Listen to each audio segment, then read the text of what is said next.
인식의 영역이에요. 그런데 여기는 인식이 무인식, 그러니까 여기는 무의식 세계. 그래서 내가 뭐 배고프다 이런 게 내가 생각을 하고 합니까? 여기는 생각이 있고 여기는 생각이 없는 거예요. 즉 여기가 무의식의 영역이고 여기가 의식의 영역이라고 보시면 돼요. 이런 체계를 가지고 있어요. 그래서 무형의 눈에 안 보이는 이쪽, 유형의 이렇게 메슬로 욕구 단계설하고 그 다음에 문화라는 문화 체계하고 그 다음에 인식, 의식, 무의식 이게 어떻게 보면 그 행동론 관점에서 인식 체계하고 세 가지 차원이 이렇게 정리가 됩니다. 심오하죠? 그런데 이걸 알면은 여기서 뭐가 나오죠? 인간의 욕구라는 걸 통해서 이게 뭐죠? 고객이죠. 고객의 욕구를 통해서 아이템이 나옵니다. 이거를 제가 설명하려고 하는 겁니다. 그래서 여기서 보면 자 저번에도 계속 반복해서 하는데 생리적 욕구는 뭐하고 관련이 많냐면 의식주 이거를 우리는 뭐가 있어야 되죠? 돈이 관련된 거예요. 그래서 돈이 없으면 생리적 욕구, 지금은 물질적인 욕구를 만족을 시킬 수가 없어요. 그리고 두 번째가 뭐죠? 안전, 뭔가 불안감, 이 중에 건강이 제일 크죠. 이런 부분. 그래서 이런 부분이 만족이 되면 그 다음에 뭐가 욕구가 생기냐면 사회적 욕구가 뭐냐면 남으로부터 관심을 받고 싶고 거기에 속해 있고 싶고 사랑을 받고 싶고 외로움을 극복하고 싶고 이런 게 사회적 욕구예요. 그래서 이 사회적 욕구라는 건 다른 말로 사랑을 받고 싶고 그리고 누군가에게 속해 있고 싶고 그래서 직장을 들어가고 외로움과 관련이 있고 그 다음에 이제 4단계 얘기 뭐냐면 존경, 지위에 대한 욕구. 이건 뭐냐면 나발이에요. 권력욕. 나의 말이 남한테 먹히고 싶은 거는 인정을 받는다는 거네. 그래서 이걸 인정을 받고 싶은 거예요. 인정. 그래서 이 권력욕이라고도 이야기를 하고 그 다음에 이제 여기 보면 메슬로우 욕구 단계에서 5단계에서는 이렇게 자아욕구라는 거로 이야기를 되는데 그 안을 자세히 보니까 또 세 개를 더 버전업을 시켜가지고 그 뒤에 메슬로우 욕구 단계에서는 이게 7단계로 해가지고 여기서 보면 인지적 욕구, 심미적 욕구, 인지적 욕구가 뭘까요? 호기심. 그러니까 내가 가지고 있는 그 지각, 아까 말한 지각을 가지고 있으니까 남들은 또 어떤 관점을 가지고 있을까? 막 호기심이 생기잖아요. 저건 뭐지? 근데 남자들이 호기심이 여자보다 더 많은 것 같아. 그러니까 이 여자 직접, 저 여자 직접 호기심이 많은 거예요. 호기심이. 진짜요. 죄송합니다. 이거 방송 나오는데. 그러니까 이 인지적인 게 호기심이 많은 거예요. 호기심. 그 호기심을 만족을 시켜야 돼. 저 산 위에 올라가면 뭐가 있을까? 그러니까 자꾸 산을 올라가고. 그 나이가 드니까 힘이 없으니까 이제 산을 올라가고. 뭐든 자꾸 올라가서 호기심적인 뭐가 있을까? 그러니까 익스플로어 정신이 있는 거죠. 그 다음에 심리적 욕구는 뭐냐면 이게 인간의 원초적인 하고 관련이 있는 게 예를 들어가지고 사람이 그 미적 감각이라는 게 이게 진화론적 관점에서 보면 옛날에 채집 수렵 생활할 때 남자들은 뭐에 민감하냐면 시각적인 게 민감해요. 왜냐하면 토끼인지 사자인지 나를 해칠 건지 잡아먹을 건지 그걸 판단을 바로바로 해야 되거든요. 그러니까 한마디로 지금으로 하면 AI가 발달한 거예요. 비전 정보, 비전형 데이터를 보고 바로 빅데이터 돌려가지고 자기의 정보 체계에서 봐가 이게 위험한지 안 한지 눈에 굉장히 민감해요. 그래서 이 심리적 욕구는 남자가 더 강합니다. 그러니까 예술가가 남자가 아트 유명한 사람들 보면 셰프들 다 여자입니까 남자입니까? 먹기 좋은 게 보기 좋은 게 먹기 좋다고 똑같은 말이에요. 음식의 반은 벌써 시각적으로 벌써 먹고 들어가는 거죠. 그래서 결국은 심미적인 거라는 거는 시각적인 게 굉장히 중요하고, 그래서 시각적 쾌락을 만족시켜 주는 게 굉장히 중요해요. 남자들은 선글라스 끼고 해변가를 다녀야 되죠. 나도 모르게 자꾸 자기의 그 미적 감각과 딱 마주치면요, 눈은 돌아가게 돼 있어요. 들어갈 때 들어가고 나올 때 나오면 계속 내하고 딱 내 취향이야, 마이 스타일을 자꾸 돌아가는 거야. 그게 결국은 뭐냐면 다 똑같은 거거든요. 그래서 남자들이 자동차를 왜 좋아해요? 자동차 중에 스포츠카를 좋아하는 이유는 근육질이면서 바퀴가 안정적으로 밖으로 튀어나오니까 뭐랍니까? 맨날 산 보면 산이 거꾸로 돼 있어요. 아니면 이렇게 안정적으로 이렇게 돼 있어요. 삼각형으로 돼 있으니까 안정감이 있잖아요. 그런 게 다 보면 즐거워. 어떤 예술 작품 보면 안정감이 있으니까 그걸 보면 내 마음이 안정감이 있어. 이게 다 심리적 욕구와 관련이 있고, 그 다음에 이제 최종적인 욕구가 뭐냐면 자아실현 욕구. 이게 뭐 자신감이거든. 그러니까 자신감을 얻는 방법이 어떤 게 있습니까? 작은 거에서 이루는 거, 성취감. 그런데 이제 이게 어디까지 가냐면 막 해병대 갔다 온 사람들 자신감이 넘치죠. 죽기 일부 직전까지 뭔가 훈련해봐. 나 이까지는 해봤는데 사회 이것까지 못할 것. 이게 다 자신감이에요. 그게 이제 일반인은 들어가면 엑스러너. 막 그 돈 1,000만 원 들여가지고 일주일 동안 물만 가지고 그냥 마라톤 하잖아요. 사막. 그리고 또 에베레스트 기어 올라가잖아요. 그래가지고 죽을 똥 살 똥 갔다 오면 이제 그까진 해봤 거죠. 그럼 자신감이 생기는 거예요. 여러분은 자아실현 어떻게 하시겠습니까? 경영지도사 자격 따면 내가 그래 국가 1급 자격증 따서 그럼 그까지는 내가 이제 어떻게 보면 지각 체계가 생긴 거예요. 그래서 시험을 본다는 거는 두 가지 유형이 있어요. 하나는 머리 때려놓고 그냥 풀고 다 잊어먹고 끝나는 사람이 있고, 내공을 쌓아가지고 지각 체계를 가지고 척추를 가지고 프레임을 가지고 그게 살을 붙여 진정으로 그거를 시험에 반영을 하고 자기 실력으로서 계속 가는 거. 저는 후자를 좀 권하고, 그래서 결국은 이 7가지에서 어떻게 보면 인간의 그 니즈가 나오고, 그게 결국은 뭐죠? 제품 개발 목표가 되고 그런 거죠. 그래서 여기 보시면 이 예를 들어 볼게요.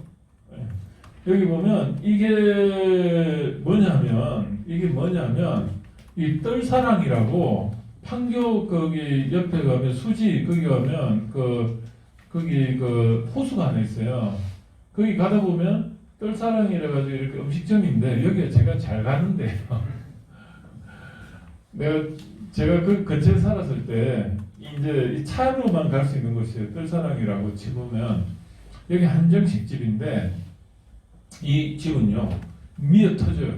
여기는 대중교통으로 갈 수 없는 데인데 미어 터져요. 수지구 그 동천동 그 뒤쪽. 그래서 가보니 여기 왜 이렇게만 했냐면 이 집이 잘 되는 이유를 보니까 인간의 욕구 7단계를 한번 봅시다. 그러니까 처음에 가장 기본적으로 의식주가 경제적 풍요로움, 돈을 얼마를 내면은 한 40가지 음식이 나오고 이렇게 먹을 수 있을까요? 얼마?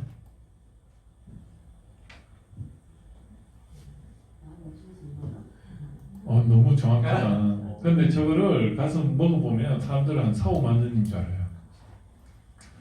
근데 이 경제적 풍요로움을 이렇게 딱 하는데 여기 육해공이 다 나와요. 그런데 중요한 거는 들어가는 입구에 저기 보면 장독대를 지나가요. 근데 이 음식이 다 여기서 나온 거를 암치를 해요. 실제로 직접 이 주변에 저기 요 뒤쪽에 밭이 몇천 평인데 여기서 이걸 담아가지고 이렇게 하니까 사람들은 어떤 이미지를 가집니까? 이거는 직접 만들어서 하구나. 천연으로. 벌써 이 사람들은 요 반찬을 먹고요. 나갈 때 이 반찬이 하나의 시식 코너예요. 나갈 때요, 한 통씩 이렇게 해가지고 팔아요. 여기 이렇게. 그러니까 이 사람들이 요거 먹고요. 이걸 한 10개 사가면 15만 원씩. 그러니까 벌써 10배를 그냥 사가는 거야. 뭐 여기 뭐 그 깻잎부터 뭐 김치 뭐 김치도요 그냥 그 간 적게 한 그 숙성된 김치 우리 먹어보면 완전 구수하면서 그 김치 있잖아요. 숙성된 그 맛있는 맛. 그러니까 이런 것들을 여기 파니까 먹고 이 건강이라는 이 주제를 여기 보면 있고 이렇게 들어가는데 전부 이런 것들이 전부 이제 나물 재료로 쓰이거나 그러기 때문에 저는 이 나물이 그게 그거 같은데 색깔만 약간씩 다르지. 그러니까 진짜 보는 사람은 잘 아는 사람은 이게 무슨 나물이고 치나물이고 내가 볼 땐 그 나물이 그 나물이에요.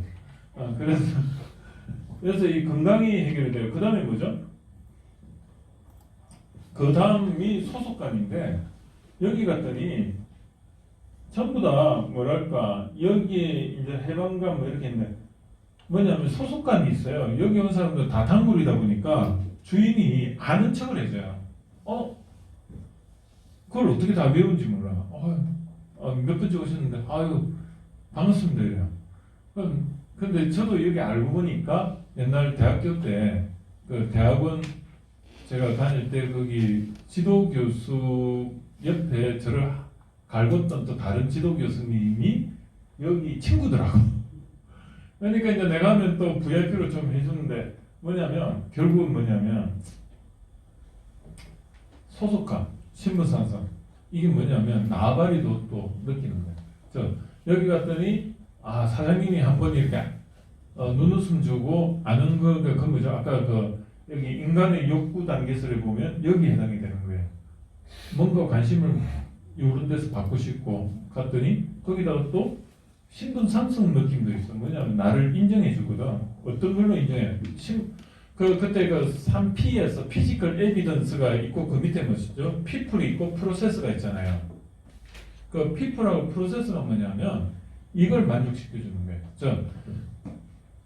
고객 응대 CS 교육을 잘 받은 집인 거죠. 그래서 내가 뭘 말하면 즉각 나의 의견이 존중을 받고 처리가 되는 거예요. 그러니까 이 음식점은 직원 교육을 굉장히 잘했어요. 근데 직원들이 다 탈북 이주민들이에요. 뭐 이남원인가 거기서 나오시는데 얼마나 그 로봇같이 잘 받았든지 눈만 싹 마주치면 바로 쫓아와요. 그래서 눈을 못 마주쳐. 눈만 이렇게 싹 얘가 어떻게 무한할 정도예요. 그리고 그 다음에 자아 욕구에서 그 다음에 뭐가 있죠? 지적 호기심. 요 음식점 여기 음식점이고 요 옆에가 그 그림 이 뭐죠? 이거 갤러리에. 그런데 요 옆에 보면 음식점이 갤러리인데 갤러리 이쪽에 가면 커피를 또 거의 무료다시피 해가지고 이렇게 또 해줘요. 그럼 커피 한 잔 먹으면서 여기 이제 만약에 이렇게 남녀가 가면 아는 척을 하고 그리고 요 뒤쪽에 산을 가면 또 뭐죠? 이 산책 코스가 있고 흔들어져 여기 앉아서 좀 굉장히 좋아요. 분위기가 여기 자기네들 건데 거기다가 심리적 욕구 여기가 아까 지적 호기심이 아까 갤러리라면 심리적 게 둘 다 만족을 시키는 거야 갤러리에서. 그 다음에 마지막으로 뭘 하냐 자아실현 욕구는 여기서 어떻게 내겠어요? 이거예요. 음식을 여기 된장찌개는 직접 끓여가지고 자기가 남은 음식 넣어가지고 먹어보게끔 만들어놨어. 그러니까 이 음식점이 보면은 7가지 인간의 니즈를 정확하게 만족을 시키니까 안 될 이유가 없는 거예요. 그래서 이거를 정립을 하고 나서 음식점 창업 컨설팅을 가면 이 관점에서 체크 포인트를 체크를 해요. 그래서 제가 사장님한테 가서 사장님이 먹는 거 이런 거는 신경을 많이 쓰는데 요거 눈에 보이는 거니까 신경을 많이 쓰는데 나머지 이런 거를 좀 뭔가 모자란다 이런 걸 쫙 여겨주면 사장님이 너무 좋아하세요. 그래서 여러분들이 어디 소상공인 컨설팅을 가거나 했을 때 결국은 고객들이 원하는 이런 것들을 체크리스트로 만들어서 이런 지각이 있으면 여러분 나름대로 지각을 가지고 체크리스트는 얼마든지 응용해서 만들 수 있잖아요. 그리고 사실 내가 만약에 이걸 알았으면 영업할 때 지금은 날아다녔을 거예요. 근데 그때 갔을 때는 맨날 요것만 강조했지. 돈이 좀 싸고 그러면서 뭐가 이렇게 건강 좋아지고 보장이 됩니다. 맨날. 이 사람들이 원하는 이거였는데 한 번 더 가서 사장님을 우대해주고 소속감을 가지게 해주고 그 다음에 뭘 하면은 째깍째깍 반응해서 뭔가 권력욕도 좀 그 사람이 뭐좀 하인 느낌도 살짝 주고 그리고 재밌는 것도 가서 이야기도 해주고 그런 걸 좋아하는 거거든요. 이게 눈에 보이지 않는 거니까 이걸 놓치면은 사업이 안 되는 거죠. 제품 기획도 안 되고. 그래서 잘 되는 집들은 7개 중에 한 5개 이상 되면요 줄을 서고 잘 안 되는 집은 요 2개만 겨우 만족시키고 있어요. 요것밖에 생각을 안 하는 거예요. 나머지는 생각을 못 하는 거죠. 그래서 이러한 시장 조사에서 도움이 되는 거는 이런 것들이 있다. 그래서 요거는 제가 직접 쓰는 사이트들이니까 이런 거 제가 다 공유를 할 겁니다. 카톡상에. 여기 새로 오신 분들 주변에 요 카톡방에 초대해 주세요. 그래서 이 정보를 올리면 같이 볼 수 있도록 해주고. 자, 그래서 이제 이런 거를 시장조사 STP에서 이런 자료들을 가지고 이제 이런 것들을 만드는 거죠. 이렇게. 그래서 사업계획서를 할 때 시장조사 처음에 보면 시장 현황할 때 이런 자료 하나 들어가면 너무 좋은 거지. 그래서 라이프 사이클에서 시장 트렌드가 어떻고 우리는 지금 이 단계에 있고 그래서 전체 인구 통계학적으로 이런 식으로 구성이 된다. 이런 거 하나 있으면 좋은 것 같아요. 그래서 제가 잘된 거 하나 제가 이렇게 넣었습니다. 자, 그래서 그 고객의 아까 이런 니즈와 원트를 그냥 저는 여기서 니즈라고 표현했는데 이게 정확하게 말하면 욕구를 반영해서 KPI는 아까 인간의 여기 보면 여기가 우리가 이제 창직을 통해서 전문가로서 이제 했을 때 여기서 이제 실제로 이제 창업을 하기 위해서 준비하는 단계죠. 그때 여기 보면 이제 function requirement 고객이 원하는 걸 실제로 내가 도출해서 개발 목표를 만드는 이 능력이 중요한데 여기에 대해서 이야기를 하는 겁니다. 그래서 인간의 욕구라는 게 눈에 안 보이는 세그멘테이션 타겟팅 이제 한데 고객의 욕구가 사실은 차원이죠. 이러한 차원들을 결국은 시장 조사를 통해서 세그멘테이션을 하는데 그 세그멘테이션 돼 있는 고객들 중에 타겟팅을 한다는 게 나의 자원을 고려해서 그리고 시장의 그 크기나 성장률을 고려해서 선정한다는 걸 지난주에 이야기했어요. 그렇게 해서 보니까 하나의 그 타겟팅을 했던 고객들을 보니까 그 고객들이 원하는 거를 그죠? 어떻게 뽑아내서 개발 목표로 정량화시키느냐, 화이에서 폿을 어떻게 뽑아내느냐를 보니까 뭐죠? 정량적인 방법과 정성적인 방법이 있어요. 뭐냐면 이 경험을 가지고 직관적으로 뽑아내는 방법이 있고 이론을 가지고 논리적으로 뽑아내는 2가지 방법이 있어요. 그래서 결국은 세그멘테이션 타깃 포지셔닝을 했더니 그거를 이론적으로 아니면 직관적으로 뽑아내는 걸 보니까 인간의 욕구에서 특징, 차원을 포지셔닝을 찾아내는 게 결국은 보니까 설문조사 같은 걸 통해서 이런 연구 논문 분석, 통계 분석론이 있죠. 그런 걸 통해서 이렇게 찾아내는 방법이 있고 하나는 그냥 관찰을 통해서 직관을 통해서 본인이 감으로 선택하는 방법이 있다. 그래서 우리가 세그멘테이션 타겟팅 포지셔닝을 했을 때 그 포지셔닝을 했을 때 이 A사, B사, C사는 이런 차원들이 뭐죠? 이것들이 인간의 욕구에서의 그런 걸 반영하는 차원들을 도출해내고 그 도출된 거에서 내가 어떤 위치에 있는가 이게 포지셔닝이죠. 결국 이게 뭘 말하냐면 고객 입장에서 보면 브랜드가 되고요. 우리가 고객들한테 볼 때는 이게 포지셔닝이라고 이야기를 하는 거예요. 그래서 요 자사의 제품에 대해서 실제로 고객이 원하는 욕구를 무의식의 욕구를 어떻게 제품으로서 이렇게 제품으로 프로덕트 프라이스 플레이스 프로모션 이 포스를 도출해내느냐 이게 비즈니스 모델이 되면 3P people, physical evidence, people, process까지 합해가 7P로서 어떻게 도출해내느냐 그게 이제 방법론이 고객 가치 발굴이라는 건데 그게 하나, 둘, 셋, 넷, 6개 정도가 있어요. 페르소나 들어보셨어요? 1인칭 전지적 시점에서 한번 스토리텔링을 해보는 거예요.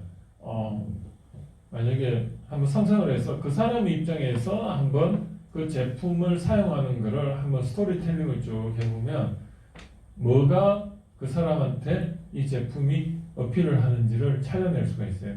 그걸 페르소나 기법이라고 해요. 그건 다른 거 없이 그냥 그 사람 입장에서 한번 이렇게 생각하고 기술하는 거고 디자인 싱킹은 뭐죠? 디자이너들이 고객을 관찰하는 방법을 가만히 보니까 일반인들하고 차이가 있는 게 디자이너들은 자기의 관점을 없애버려요. 자기의 관점을 없애버리고 그냥 무관점으로 세상을 바라보는 거예요. 그게 쉽습니까? 어렵습니까? 그걸 편견이라고 하죠. 편견을 없애버리고 어린아이 관점에서 있는 그대로 보는 그 마음 상태 그거를 우리 디자이너들이 생각하는 방식에가 디자인 싱킹이라고 해요. 이게 1인칭 관점이라면 이건 뭐죠? 3인칭 관점에서 보는 거예요. 그 다음에 우리 경쟁자 분석은 표 만들어가지고 그 STP, 4P, 4M 관점에서 저번에 그 이렇게 쭉 해가지고 강점과 약점을 가지고 분석하는 방법. STP 분석 이거는 인구 통계학적으로 하는 건데 그 다음에 설문조사 QFD가 뭐냐면 Quality Function Deploy가 이건 공학자들이 어떤 KPI 개발 목표를 추출하는 방법입니다. 그래서 이런 것들이 있고요. 먼저 경쟁자 분석을 봤더니 이제 이런 거죠. 시장 세분화, 시장 A 시장, B 시장, C 시장, D 시장 해가지고 비교 항목들을 어떤 관점에서 이게 보면 제품 특징, 서비스, 디자인, 품질, 브랜드, 가격 이게 뭐죠? 고객의 니즈라고 했지만은 정확하게 말하면 이게 매수로 욕구 단계 관점에서 이걸 이렇게 집어넣고 해도 되고 아니면 또 다른 걸 그냥 비교 대상을 다 집어넣는 거예요. 그렇게 했을 때 이제 이렇게 쭉 해가지고 이제 시사점을 이렇게 도출해내는 이게 어떻게 보면 시장 이제 경쟁자들을 통해서 이런 시사점을 도출해내는 이런 방법과 그 다음에 또 하나는 뭐냐면 아예 4P 관점에서 경쟁자 제품의 아니면 여기 7P가 될 수도 있죠. 그래서 경쟁자 이렇게 하고 자사를 이렇게 해서 여기 강점, 약점을 이렇게 기술을 쫙 해가지고 자사는 어때요?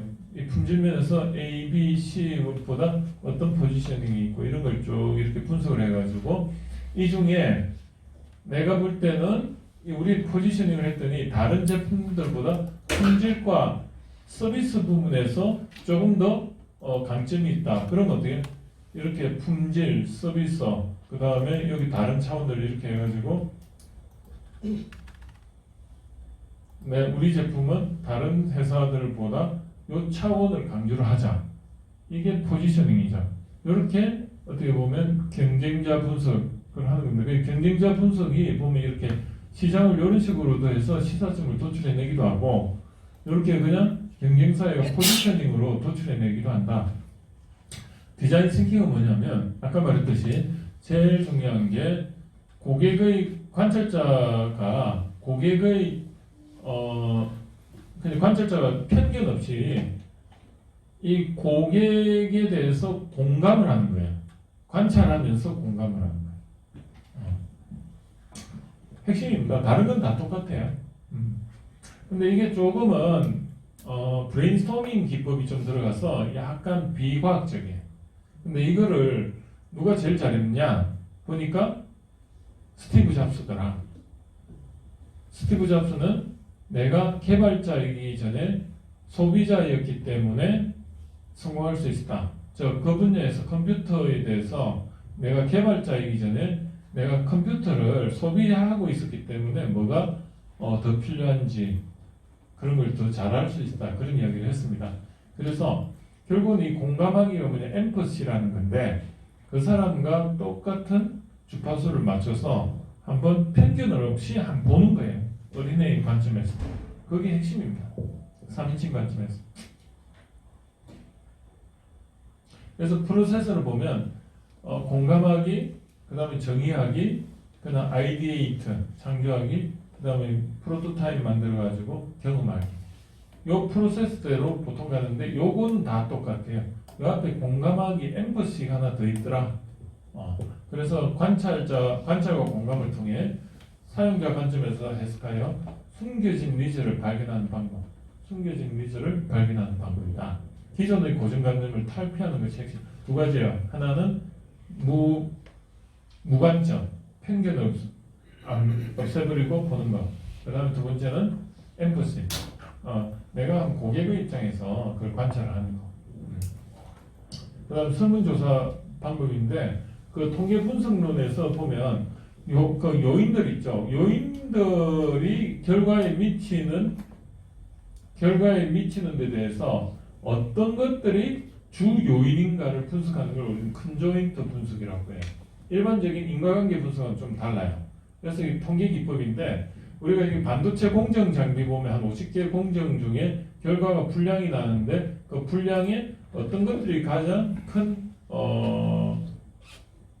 어떻게 보면 키가 되느냐, 네킹 포인트가 되느냐, 뭐 이렇게 이야기를 하는데, 저는 뭐냐면 여러 가지 고객들을 그 구매하려는 의지에 어떤 요인들이 가장 메인 이펙트가 되느냐, 그런 통계 분석적으로 하는데 이걸 어떻게 하느냐, 이런 분석 기법들을 이용하는데 이런 것들은 있다. 그 정도만 좀 한번 보시면 될 것 같습니다. 그래서 설문조사하는 게 고객들한테 당신이 이걸 어떤 관점에서 사겠습니까? 설문조사 쫙 해가 그 통계 분석을 쭉 해봤더니 뭐 예를 들어 가지고 7P 중에 사람, 기술, 자본, 마켓, 아니죠, 프로덕트, 프라이스, 프레이스, 프로모션, 피지컬 에비던스, 그 다음에 people, 프로세스 이런 관점에서 한번 설문조사를 했어요.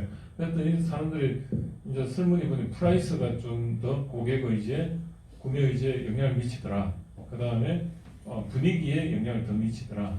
뭐 그런 거를 이제 요인들을 찾아내는 거죠. 그런 걸 컨조인트 분석이라고 합니다. 그 다음에 QFD가 뭐냐면 Quality Function Deploy라 해가지고 이게 예전에는 실험을 먼저 하고 그 다음에 그 원인 분석을 했는데 이러다 보니까 아까 말했듯이 5단계까지는 그래도 시제품 가지고 하지만은 그 이후에는 뭐죠? 시설 투자해가지고 하기에는 너무 비용이 많이 들어요. 엔지니어링 단계까지 가면은 금융 투자도 하고 하니까 5억씩 막 들어요. 7단계. 그래서 뭐 어떻게 하느냐? 아예 미리 앞 단계에서 고객의 니즈를 정확하게 예측을 해서 시행착오를 줄이면 비용이 많이 다운이 될 거다. 타임 투 마켓, 시장에 나가는 시점에 뭔가를 하는 게 아니고 이론적으로 미리 앞당겨가 제품 기획을 잘 해보자. 그게 중요하고 그걸 우리는 퀄리티 펑션 디플로이라고 해요. 아까 그게 고객의 니즈를 정확하게 나는 이거죠. 나는 아름답고 가벼운 자동차가 좋아. 그 고객들은 그렇게 말해요. 그런데 그걸 엔지니어 입장에서 아름답다는 게 뭐지? 그래. 일단은 바퀴가 튀어나오고 뭔가 이 삼각형 같이 안정감 있게 해야 돼. 그리고 그 다음에 뭐죠? 아름답고 그 다음에 빠른 뭐 아까 제가 말을 했는데 기억을 못 나네. 아름답고 뭐라고 했어요? 빠른 차? 안정. 아름답고 안정감 있는 차 좋아. 안정감이 도대체 뭐지? 엔지니어 입장에서 그걸 해석을 하는 거예요. 그래서 그거를 안정감? 그럼 일단 튼튼해야 돼? 사고 났을 때? 그러면 차의 그 어떤 두께, 공간을 확보해가지고 막 받쳤어도 안정감이 있어야 돼? 그리고 바퀴도 튼튼하게 뭐 그런 식으로 하면 바퀴는 어떤 사이즈로 하는 게 좋을까? 그리고 그 안에 스페이스 공간을 어떻게 해야 되지? 수치적으로 KPI가 나오잖아요. 그런 걸 말하는 거예요. 그래서 고객의 요구사항을 브레인스토밍을 통하여 발굴하고 이를 공학적으로 키 퍼포먼스 인덱스 아까 요거죠.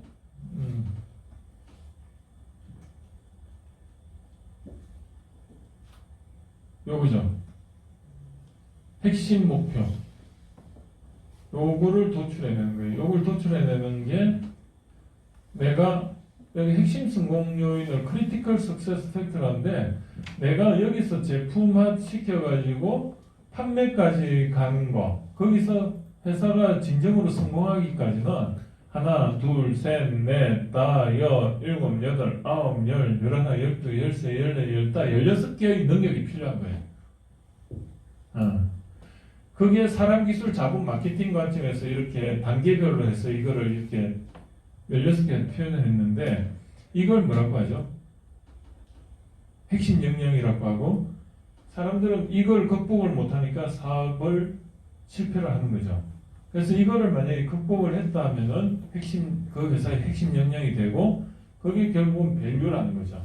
그 밸류가 이 밸류입니다. 그래서 여기 있는 핵심 역량들을 결국은 Critical Success Factor라고 하는데 CSF라고 해요. Critical, Key Success Factor라고 하기도 해요. 핵심 성공 요인. 그래서 성공하지 못하는 이유들이 다 이런 거에 허들에 우리 그 경기장의 허들 경기할 때 그 허들을 못 넘어서 여기서 뭔가 하나 어그러지면은 사람이 이제 넘어져가지고 사업 성공을 못했다는 거예요. 그래서 그 키 퍼포먼스 인덱스를 도출을 하고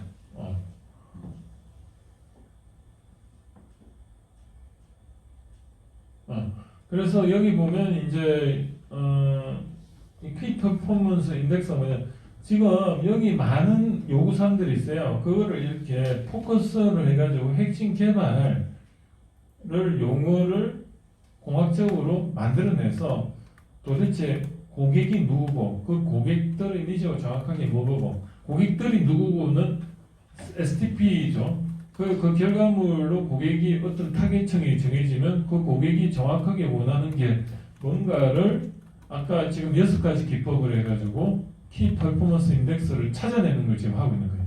키 퍼포먼스 인덱스가 찾아지면 그 다음 주에는 뭘 공부해요?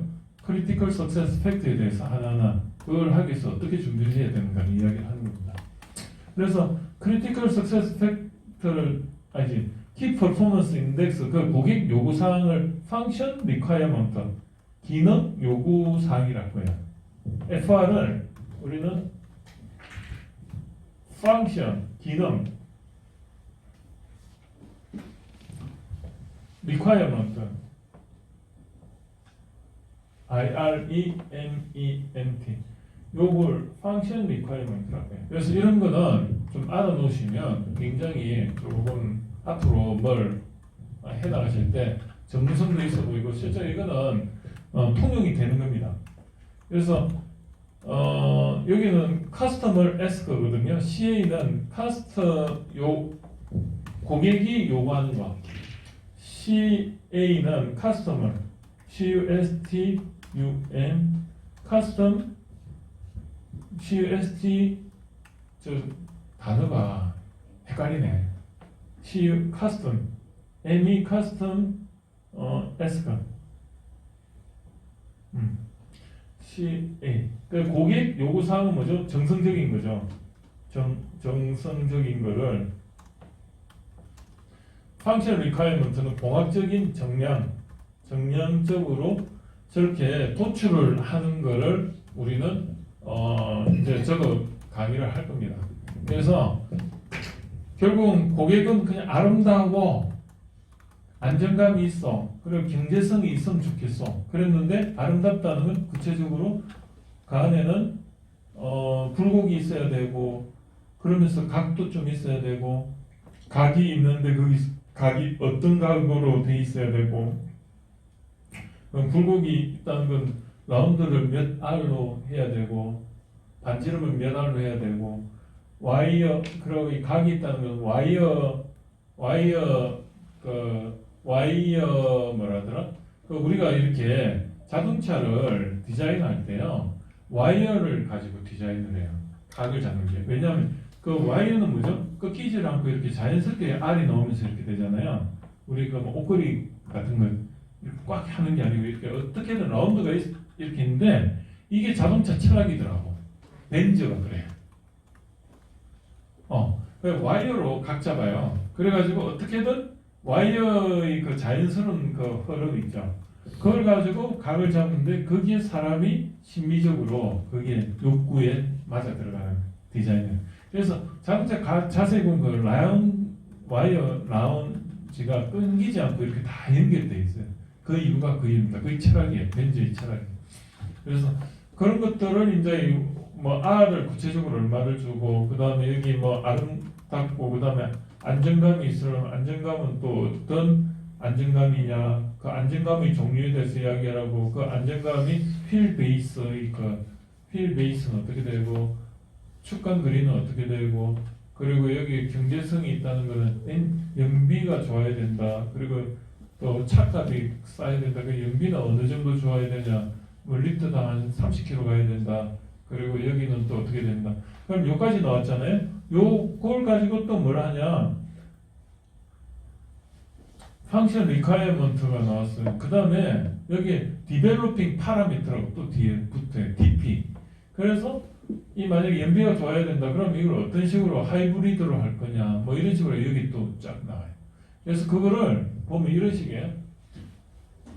고객 언어는 높은 출력, 낮은 유지, 안정성, 수명 뭐 이렇게 했는데 이걸 펑션 리콰이어먼트 가지면 how 어떻게 할 거냐? 뭐 엔진 성능, 높은 출력, 엔진 성능, 낮은 유지비, 연료 비용, 안정성, 자체 내구성, 수명, 사용 연소 이런 식으로 이제 기술적인 언어로 되는데 얘들을 보니까 얘가 여기도 영향을 미치는데 안정성이 또 엔진 성능에도 영향을 미치고 이러면 뭐죠? 이게 뭐죠? 이거는 얘를 만족시켜주기 위해서 요거를 조정을 했더니 역으로 안정성이 또 영향을 미치고 이게 논문으로 말하면 정의 영향을 미치면 좋은데 부의 영향을 미치는 거야.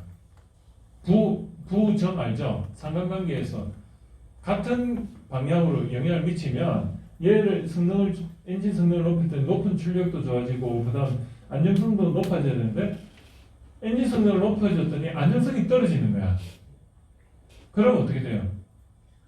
얘를 만족시켰더니 얘가 만족이 안 돼요. 이걸 두집살림이라고 하죠. 이걸 모순이라고 해요. 그럼 이걸 어떻게 해결할 거냐? 그때 트리저를 쓴 거예요. 아시겠죠?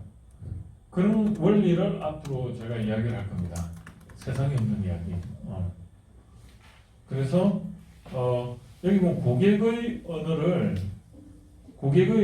높은 출력, 낮은 유지비 뭐 이렇게 쭉쭉쭉 있고 고객이 느끼는 중요성 가점을 이렇게 쭉 놓고 그 다음에 아까 그 디벨로핑 이 고객이 했던 걸 펑션 리콰이어먼트 관점에서 보면 여기다 이렇게 쭉 놔요.